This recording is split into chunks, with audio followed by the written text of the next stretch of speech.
Hello guys, my YouTube channel एक ये study point. आज हम यहाँ पर बात करने वाले हैं बिहार बोर्ड क्लास 12 के अंग्रेजी, जिसका टॉपिक का नाम है एन एपिटाफ, जिसका राइटर वॉल्टर डेलामेयर साहब जी है। आज इनके बारे में हम हिंदी करेंगे एक्सप्लेनेशन इन हिंदी में। आपको हर एक लाइन को करेंगे एक्सप्लेनेशन हिंदी में। आप यहाँ बिहार बोर्ड क्लास के 12 के अंदर हर एक क्वेश्चन लगा रहे होंगे, ये मेरी आपसे गारंटी है। आप यहाँ से हर एक क्वेश्चन बना रहे होंगे। चलते हैं एन एपिटाफ के बारे में। आज इनका सबसे पहले हम वॉल्टर डेलामेयर साहब जी के इंट्रोडक्शन पढ़ेंगे, उसके बाद इनके पढ़ेंगे समरी, ये क्या बोलता है। Let's start now class. सबसे पहले वॉल्टर डेलामेयर साहब जी का जन्म 1873 ईस्वी में एंड इसका मृत्यु 1955 ईस्वी में होता है। ठीक। Was born in the village of Charlton in Kent, England.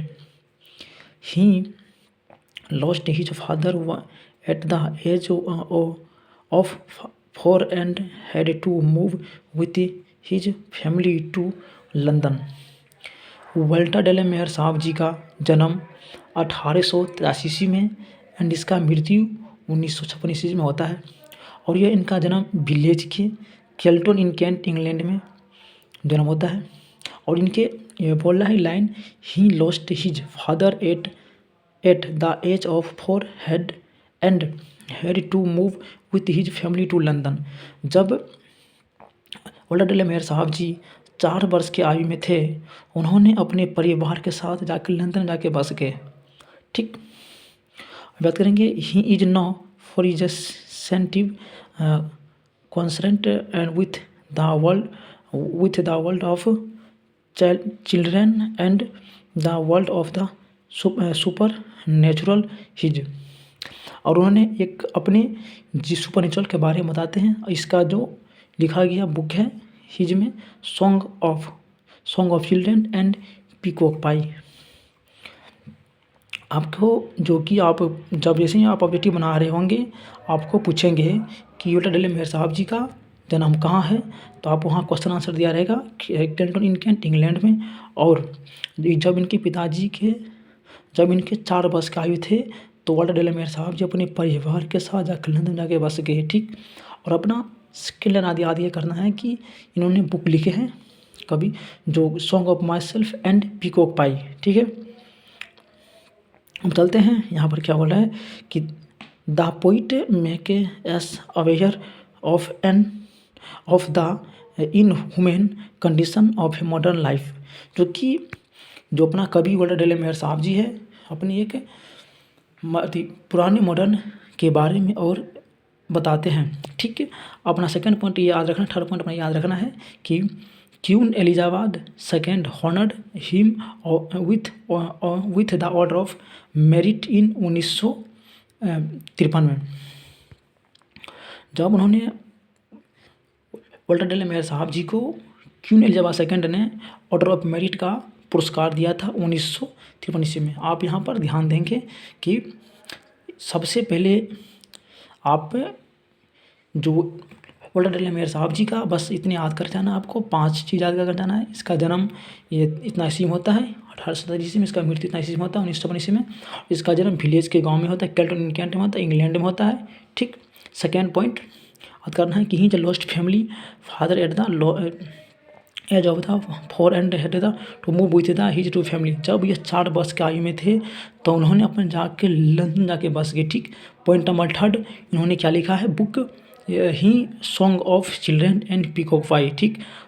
Fourth number point याद रखना है कि Queen Elizabeth second honoured him with the order of merit in 1953 में।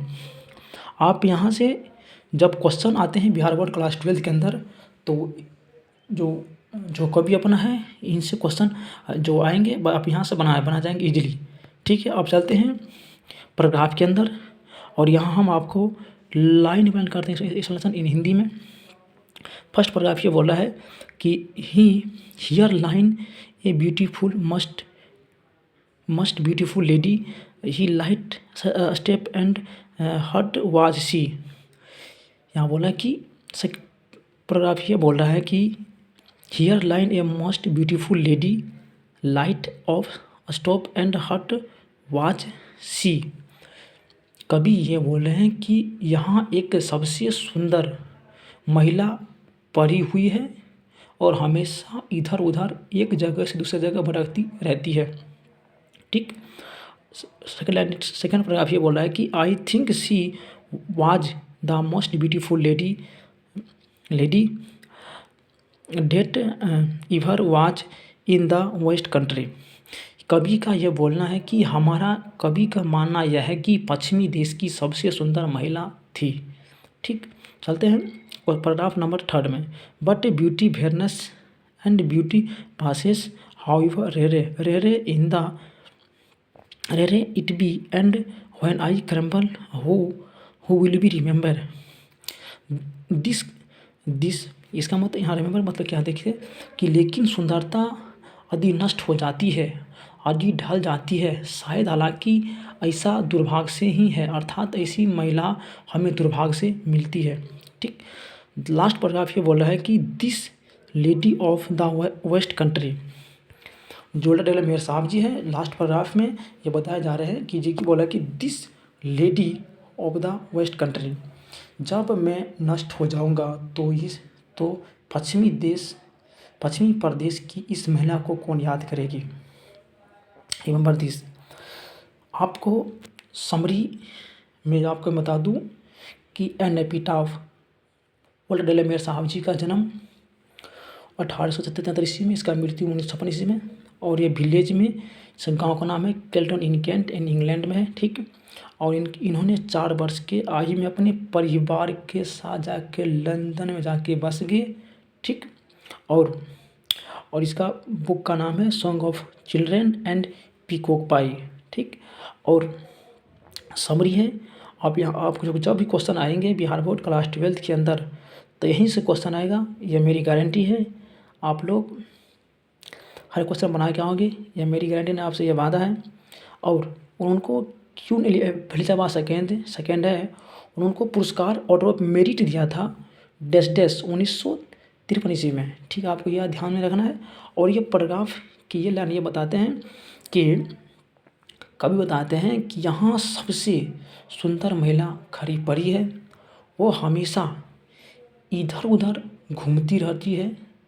ठीक, और बोला कि he I think she was most beautiful lady that ever was she western country. कवि का यह मानना है कि हमारा मानना यह है कि पश्चिमी देशों की सबसे सुंदर महिला में से एक है। ठीक, अब but beauty fairness and beauty passes however rare it be and when I crumble whose will remember this lady of the country. जो अपना कवि है जोल्डर डेला मेयर साहब जी है, बोले कि लेकिन यदि इस महिला की सुंदरता नष्ट हो जाती है और ढल जाती है, और शायद ही हालांकि ऐसा दुर्भाग्य से महिला दुर्भाग्य से मिलती है। कवि जो लास्ट पॉइंट में बोला कि I crumble who will remember this lady of the western country. कवि ये बोल रहे हैं कि अपना जब मैं नष्ट हो जाऊंगा तो पश्चिमी प्रदेश जो देश है तो इस महिला को कौन याद करेगी। कवि काफ़ी अपने जीवन के बारे में व्यतीत करते हैं और इन जो काफ़ी अच्छे कवि माने जाते हैं जोल्डर डेला मेयर साहब जी है। और उन्होंने अपनी लाइफ की इनहेमेंस और एक ह्यूमन एक्टिविटी को बारे में बताते हैं कि कोशिश करते हैं, और ह्यूमन एक्टिविटी बारे में उन्होंने वर्णन करते हैं। ठीक है, आप लोग का नेक्स्ट वीडियो आ जाएंगे और क्लास 12 की आपको अंग्रेजी लेसन की आपको हिंदी में बताऊँगा, और काफ़ी और आपके समरी भी लाऊंगा नेक्स्ट वीडियो में।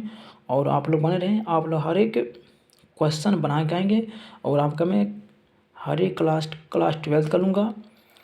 फिजिक्स हो, चाहे मैथ हो, चाहे केमिस्ट्री हो, चाहे हिंदी हो, चाहे अंग्रेजी हो, हर सारा मैं आपको बताने वाला हूँ और आप लोग बस बने रहें और जल्द ही एक न्यू बैच लॉन्च करने वाला हूँ। तब तक के लिए ओके बाय, थैंक यू।